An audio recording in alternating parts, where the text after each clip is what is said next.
Hi, welcome to Netcast Event and BizDev Weekly. I'm Kirsten Kloss, and today we're joined by Chris Hamilton once again in studio. And the two of us have a wonderful local star. Our special guest, a prairie boy from Saskatchewan, Bret Wilson, is here to join us in the show. Bret, thank you very much for joining us. Gentlemen, it's a pleasure. Bret, his latest book and his it's actually quite a chiller. It's a fantastic book called Redefining Success, Still Making Mistakes. It's in bookstores now, and we're going to focus on that book today, as well as other topics related to this wonderful success story that a Western Canadian entrepreneur like Bret Wilson has made for himself, and kind of the legacy of all the different things he's done in the past, and looking forward at wonderful initiatives that he's actually putting into place here for lots of businesses locally and all over Canada, and I even think internationally. So Bret, I'm going to pass this on to Chris to kind of take it from here. Chris, why don't you maybe introduce a little bit about the book and about Bret Wilson? I think the best thing is, wonderful book. Go buy it. That's what you got to do. Redefining Success, Still Making Mistakes. I loved it. One of the, I want to just jump into it so we maximize our time with you. I think, when I was reading the books, one of the things that I found prevalent in there was the talk on mentoring and mentorship. And I think, it's something that not a lot of people do or try to do. At least that's my impression of it, right? And I play into the investment banking world. I work with a company that plays into that sort of stuff. And I see those guys don't really do that stuff. But what is the best way that someone can go about finding a mentor? What kind of answer would you have for something like that? Well, first of all, in the context of mentorship, I'd really encourage people to develop a broader view of what constitutes mentorship. I look back on my career and realize that I was being mentored by some of the people who went on to become icons of the Canadian oil and gas industry, and certainly the Canadian investment banking industry. And these were simply the people I worked for. And in hindsight, I was observing them in terms of honesty, integrity, the value of a relationship. The way they did business was very much influencing me. So in the context of mentorship, I broaden it to think of role models. And if you can touch your role models in terms of spending time with them, it's not that you have to sit down and say, what should I do with my life? Because unfortunately, a lot of people think mentorship, and they keep asking me, I need your advice on what I should do with my life. Well, no, those are your own decisions. And so you've got to gather the knowledge and sometimes the experience to be able to make those decisions. I always say that Richard Branson mentored me for a decade before I ever met him. And then I never told him he was my mentor. Just said, "Sure, dude." But no, I mean, with the internet right now, think about the amount of information that's available. Pick your role model, whether it's an athlete or an artist or a business person or a dragon or a former dragon. But the amount of stuff, the material that's online between our own personal websites and between Google will give you probably a year's worth of televised interviews, written press articles. There's probably captures of opportunities like this. There's so many things that you can capture. And I can't tell you how many times in the context of mentoring, people have said, can you suggest a good book? Well, yeah, after you've read mine, I'll talk to you. And mine might not be a good book, but if you don't even know I've got a book, why are you asking me for another book? Yeah, yeah. I actually, it's interesting. I think Kirsten and I are extremely lucky because we interview a lot of #1 best-selling authors from around the world, and just to have these guys, even for half an hour to an hour, and them telling us what to do is just amazing. I soak up so much information from those guys.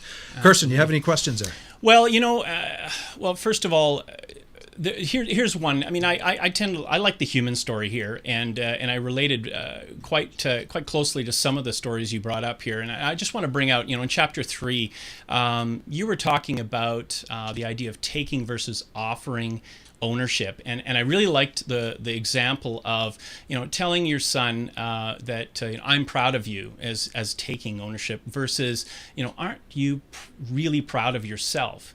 And I really liked the way you looked at that, because it really it played in the human story, but I believe there's a connection in business there as well, where you're giving people ownership. Maybe you can elaborate a little bit on that for us.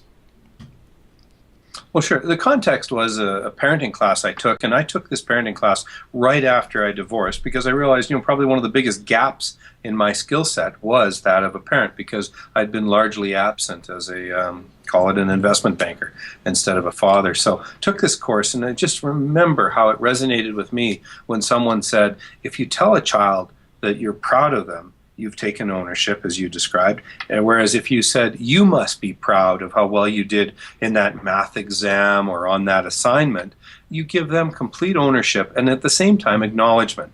And, I can tell you with certainty, I've used it several times. I still remember the first time when I turned to one of my business partners. He was a managing director at the firm, at First Energy, and we'd just done a corporate presentation. I turned to him and said, you must be proud of how that went.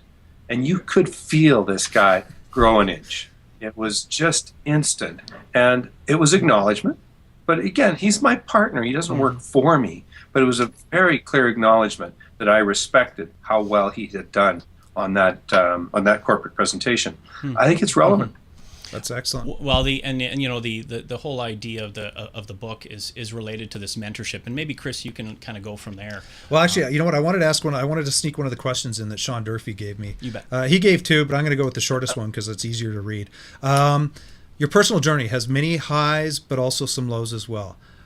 What did you learn from the biggest mistake or setback? Oh, there's. We could spend several more hours on this part of it. Probably the biggest mistake was not, and again, the essence of the book, was not defining success differently. For me, the single-minded pursuit of wealth was a pretty driving and overarching theme in my life. And I guess, to put it out there, the only thing I ever really heard my parents fight about when I was a little kid was money. So I guess I naively came to the conclusion that if I had money, everything else would be fine. And I could take care of the one stress moment, the thing that made my parents' relationship sometimes challenged.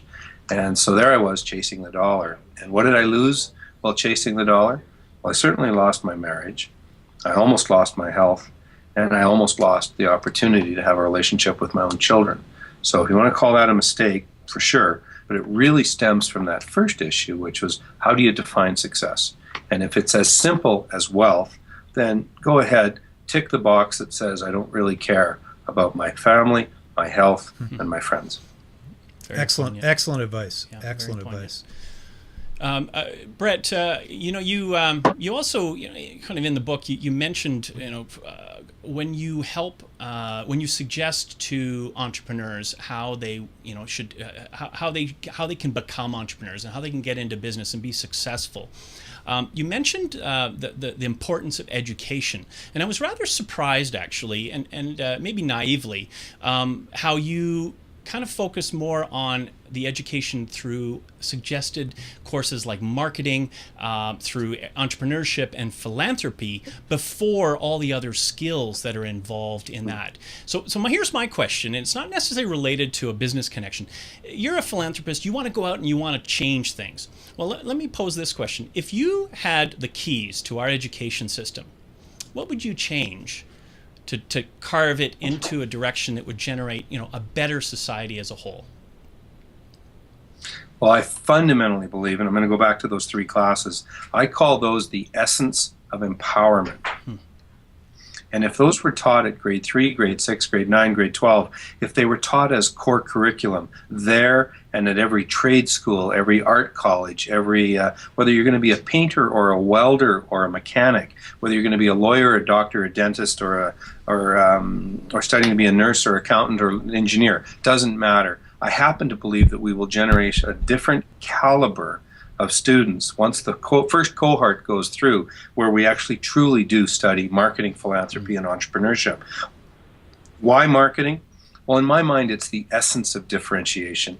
If you don't realize that a business card has 6 sides, you haven't started to think about it. If you don't know what the word cognitive dissonance is, you haven't studied marketing. If you don't realize that selling a product is one thing, and I got to tell you, in the 700 deals I looked at on Dragon's Den, every single person was confident they could sell their product, but I wasn't confident they could sell their product at a profit enough to cover working capital and overhead, and therefore call a hobby a business. And it was that evolution. So the essence of marketing, in my mind, is your point of differentiation. The most important marketing document you'll ever prepare is called your resume. It's your point of differentiation. And I can't tell you how many times I've said to people, I'm sure you can make it, but if you can't sell it, let's not talk. And so that's the essence of marketing. And then, of course, layer in social media and all the changes that are occurring there between television and online, websites, and the need for, I can't imagine a business that doesn't have a website now as you go forward. So there's so many ways of interacting. So marketing. Number 2, the study of entrepreneurship. Some say you can't teach entrepreneurship, you can only nurture it. Well, my experience on Dragon's Den, as much as the business advice on that show sometimes was pretty weak, where a dragon says, I'll give you points in exchange for equity in your firm, airline points, or I need 51% of your business, or I'm not going to do business with you, or I can't finance you because you have no sales. Those are all stupid comments in the context of how you get a business started. So let's ignore the business advice. But what that show has done more than any other show could have is inspire a nation to think about entrepreneurship. It's planted seeds of entrepreneurship. So in my mind, it's not about when you start a business, it's if. And if you've planted the seeds, someday you might choose to start a business. And then the last part, and it kind of ties back to my book I've written, frankly, there's 2 chapters, a quarter of the book almost, is on the concept that I believe that charity is good business. And there's so many reasons for that. But the essence of it is that it's your point of differentiation against your competitors. It's your point of engagement with your clients, with your suppliers, with your staff. There's so many ways of using charity in a positive way that's good for the business. So better for the bottom line means better for the community. The more money you make, the more money you can give away, the more money you can integrate back into your business plan. So it's a win-win-win. And that's why I call those 3 classes the essence of empowerment. And if it's not being taught in the school system as part of the core curriculum, I'm encouraging people to think hard about taking those classes, online, books, whatever. The more you understand marketing, entrepreneurship, and philanthropy, the better you will be as a Canadian. Good advice. Bret, one of the things that I look at is, and I can see in the book, is you've done tremendously well. And I'm going to ask you, do you set goals out for your life? And how do you define goals if you do that? How do you come up with that process? That's a good question. My life got overly complicated by chasing deals. Part of that was Dragon's Den, part of it was deal flow, part of it was cash flow. I had cash flow, so I was spending it on all sorts of investment. So the last few years of my life and the next few to come are really oriented, for me, my goal is simplify and organize. Those are the 2 things, those are the overarching themes, and we often say, if it doesn't simplify our life, we're not doing it, and if we're not getting organized, we're not spending our time wisely. I want to evolve from that over the next 3 to 5 years to what I call harvest and distribute. So it's really, for me, the essence of bringing a lot of the investments to maturity, sitting in a fairly liquid way instead of all these private companies and relatively illiquid assets that I own that are appreciating, but I can't share them. And in the context of share them, I can't make multi-year commitments to charities to distribute cash, where I would supply some of my own time and capital to help grow a concept, whether it's an NGO or a charity or a new business that's incredibly socially responsible business model. It doesn't matter, but I can't get there until I free up some of my time. So simplify and organize gets followed by, for me, harvest and distribute. And by the way, I'll be on beaches every 3rd week as well. That's a metaphor for I was going to say beaches could be somewhere cold as well. You know that, right? Yeah, I've been on the beach at Tuktoyaktuk. I understand. Kirsten, do you have another question? No, you go ahead, Chris. You take the next one. Actually, I'm going to go back to Brian from 320, the company that you invested in. And I love the fact that he told was it Kevin O'Leary to pound sand, which I think is great. Yeah. Puts him in his spot. I asked him. I said, "Hey, look, I'm going to turn the tables. Now you get to ask a question." He said, and it's very simple: "Is what do you look for when you're investing in a company?"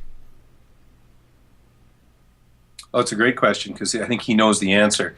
I've been through a lot of businesses, a lot of business plans, and you know what? There's lots of great ideas out there. But if you don't have a good team managing the assets or opportunity, you're not going to make money. And I learned this the hard way in the oil and gas industry. Assets that were undercapitalized and undermanaged were the best assets to buy with a great management team because you'd add intelligence and capital to the equation. So it wasn't about buying great assets, because I can tell you, brokering oil and gas properties, everybody wanted 2 wells with a pool in between those 2 wells that they could infill drill. That's what everybody wanted. Nobody wanted a play or a property package where they had an average of 10%, they had a piece of a gas plant, they had a right-of-way that wasn't fully, they didn't have things working for them. But that's where you use intellectual capital, and that's the greatest value adder that you'll ever find. And I can tell you on Dragon's Den, most of the dragons, most of the time, were spending time criticizing the business plan. And I spent most of my time, a lot of it got edited, but asking questions. My favorite question was, how much time, how much money have you got invested in this deal? And there was no right answer, there's no wrong answer, but I was really interested in how engaged they were in that business model.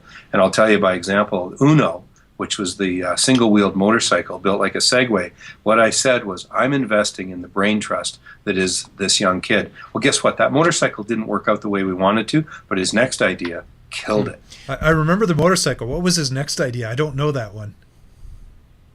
His next idea was called the Shredder. You can go look it up, but it's basically a motorized skateboard. But when you look at it, it's a monster. And we're selling thousands of these in the Middle East right now. Built up a contract distribution model. It's just absolutely cranking, and it's you ride it kind of turned sideways. There's a lever that comes up, and you manage and you hold it, and that governs with squeezing. There's a motor underneath your feet, if you will, and then these 2 powerful tracks that can go almost anywhere. It's something like 30, 35 miles an hour at times. So you got to be a little careful on. But the bottom line is, we invested in the kid. Others tried to second guess the idea. Well, the kid was bright, genius bright. If that idea didn't work, I want to be on side with his next one. And I've done that with oil and gas teams. I've done that in the real estate business.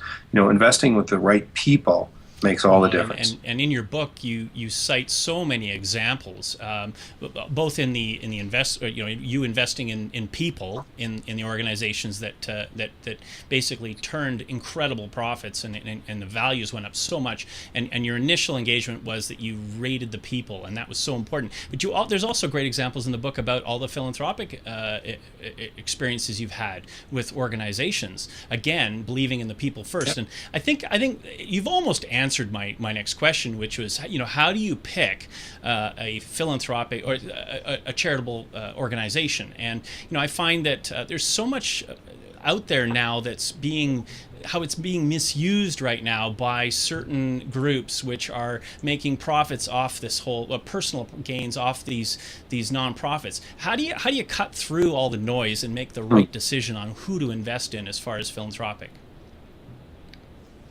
Well, that's jokingly call it the $1 million question.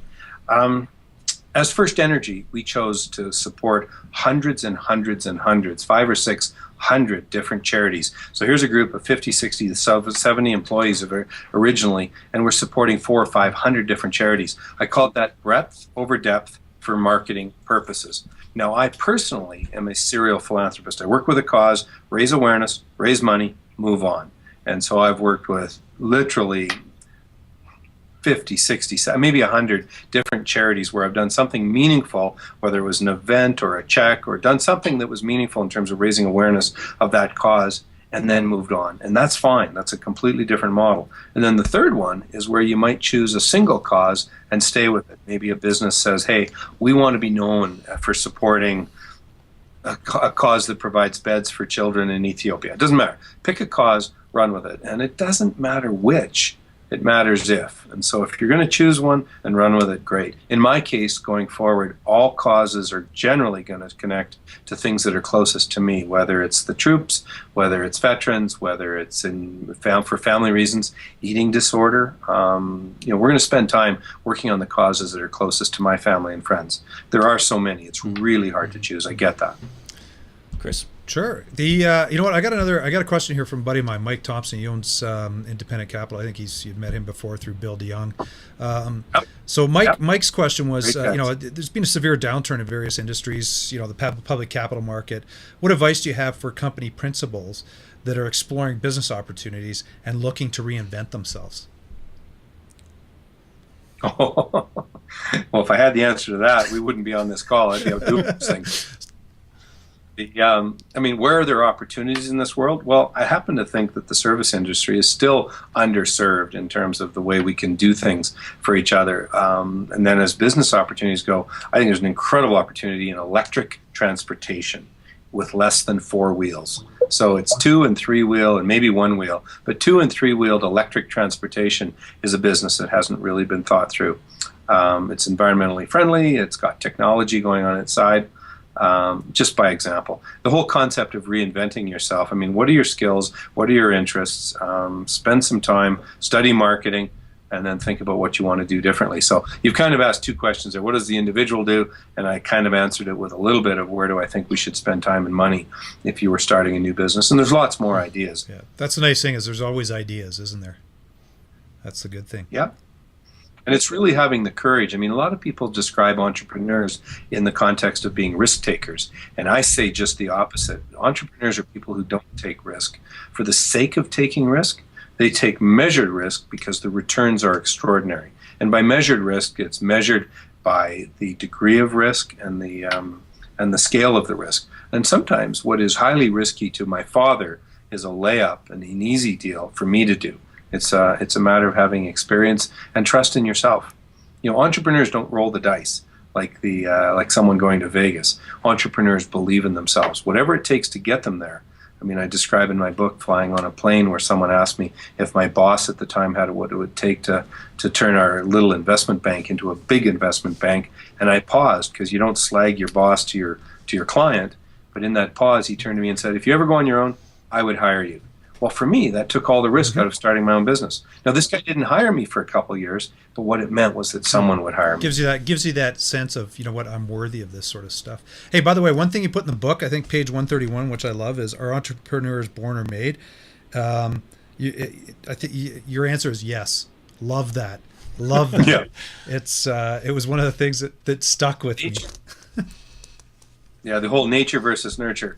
It doesn't matter. Sometimes you're forced into an entrepreneurial experience because someone gets fired and they can't find another job. Well, that sometimes is an indicator that maybe your best employer is you. Well, absolutely. And it's interesting because for anybody who's starting up their own business, it is a steep learning curve. And they say, whatever it is, the first 2 or 3 years of your business is almost as long as 10 years of the overall business or whatever. But the bottom line is that the biggest hurdle is that feast and famine stage at the start of the business. And you always talk about people. You always talk about believing in people. But, what would be a piece of advice you'd have for a startup entrepreneur who's just trying to get through the day and get things going, and who's overworked? And I know you've had bouts with workaholism and all of that.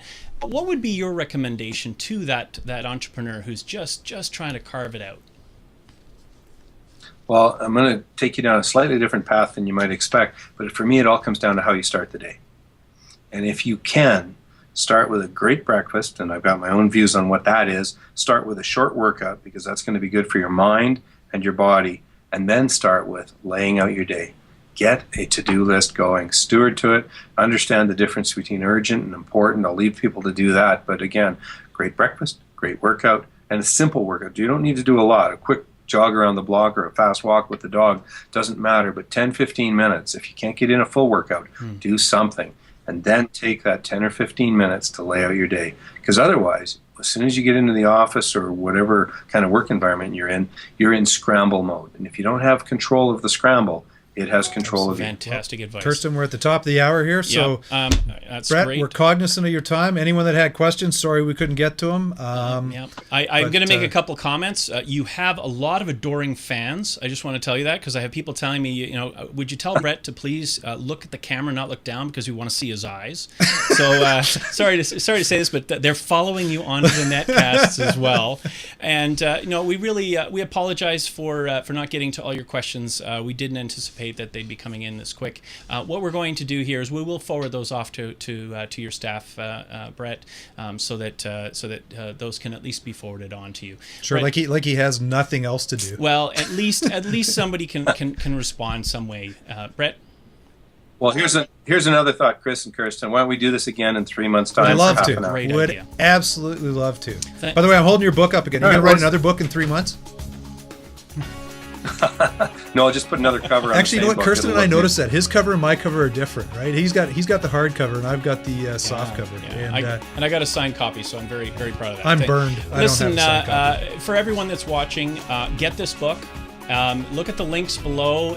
There's also a link to all the charities that Bret's involved in. Spend about 10 minutes after this broadcast to review all those charities and think to yourself, what can you do to make this world a better place? And what can you do to have philanthropy as a part of your day-to-day business operations?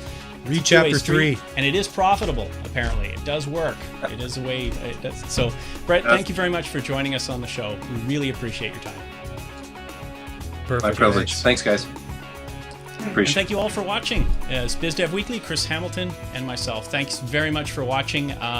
And check out some of the other shows here on Netcast Event. Brian Tracy, another very influential person, and Steve Schiffman and Oren Klaff. Those are 3 very good interviews we did here on Netcast Event. Oren's coming up next month, I believe, Yep, teaching his new philosophy on pitching anything. He does have a course out, which is phenomenal. I've seen it. But he is going to talk, especially because I know I've got some investment bankers and M&A professionals on today.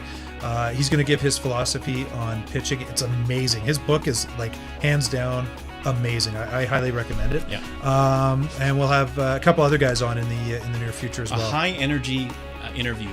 He's like always unpredictable. You never know what he's going to talk about. Mainline Red Bull is what I call it. He pulls out some real stories. So it's going to be good stuff. Thank you everyone for watching. Thanks for those great questions. Thanks, folks. Cheers.